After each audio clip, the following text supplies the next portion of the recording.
आज के इंडिया में वैलेंटाइंस डे एक ट्रेंड बन चुका है। यंग जनरेशन इसे मॉडर्निटी और लव का सिंबल मान रही है, लेकिन जितना ये इनोसेंट लगता है उतनी ही इसकी हिस्ट्री कॉम्प्लेक्स और कंट्रोवर्शियल है। ये सिर्फ प्यार का सेलिब्रेशन नहीं है, बल्कि एक ऐसी कहानी है जो कल्चरल इरेजर, रिलीजियस कन्वर्शन और इंडिजिनियस ट्रेडिशंस को रिप्लेस करने की स्ट्रेटेजी से जुड़ी है।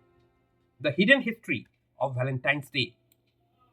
एंशिएंट रोम में फरवरी 13 से 15 तक एक ग्रैंड फर्टिलिटी फेस्टिवल सेलिब्रेट होता था जो लव और नेचर को ऑनर करता था।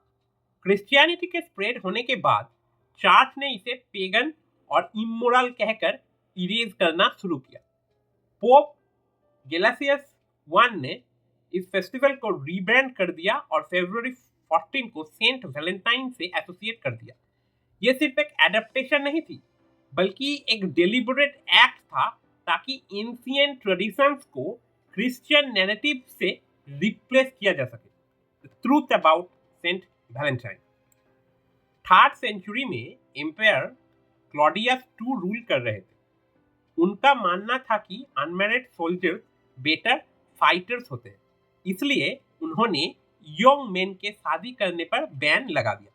एक क्रिश्चियन प्रीस्ट वैलेंटाइन ने इस अपॉर्चुनिटी के रूप में देखा, ना सिर्फ एम्पायर के ऑर्डर को चैलेंज करने के लिए, बल्कि मैरिज को रिलीजियस एक्सपेंशन का टूल बनाने के लिए। वैलेंटाइन ने सीक्रेट क्रिश्चियन वेडिंग्स करानी शुरू कर दी और लोगों को क्रिश्चियनिटी एक्सेप्ट करने के लिए इनकरेज किया।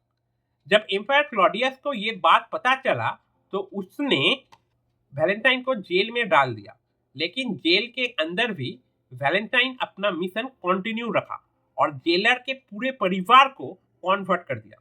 एक और शॉकिंग फैक्ट ये है कि ये सो कॉल्ड सेंट जो वर्ल्डली डिजायर को छोड़ चुका था, उसी जेलर की यंग डॉटर से अटैच हो गया। चर्च ने इस स्टोरी का पूरा फायदा उठाया और वैलेंटाइन को लव और सैक्रिफाइस का सिंबल बना दिया। ये एक रिलीजियस कन्वर्शन स्ट्रेटेजी थी जो आज तक चली आ रही है।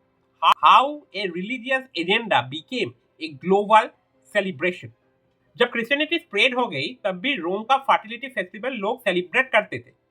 चर्च ये समझ गया कि इसे डायरेक्टली बैन करना पॉसिबल नहीं है, इसलिए उन्होंने एक स्मार्ट मूव किया।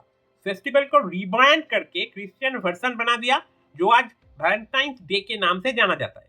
लोगों ने सोचा कि ये एक नए फेस्टिवल का बिगिनिंग है, लेकिन असली ट्रूथ ये है कि ये एक कल्चरल टेकओवर था, जो एक केयरफुली प्लान स्ट्रेटेजी थी एंशिएंट ट्रेडिशंस को इरेज करने के लिए। Blind imitation and the loss of identity. आज इंडिया में वैलेंटाइंस डे एक मेजर कल्चरल इवेंट बन चुका है, लेकिन ये कल्चरल सिग्निफिकेंस के वजह से नहीं, बल्कि कॉर्पोरेशंस और मीडिया के प्रमोशन की वजह से है।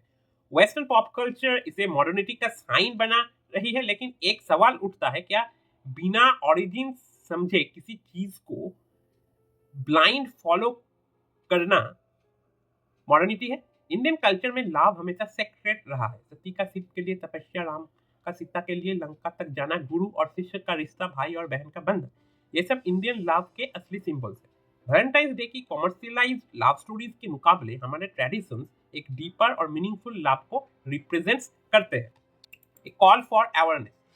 जैसे ही फरवरी 14 आता है, एक सवाल उठना चाहिए, क्या हम सच में प्यार सेलिब्रेट कर रहे हैं या एक ऐसे कल्चर का पार्ट बन रहे हैं जो हमें अपनी हिस्ट्री भूलने पर मजबूर कर रहा है?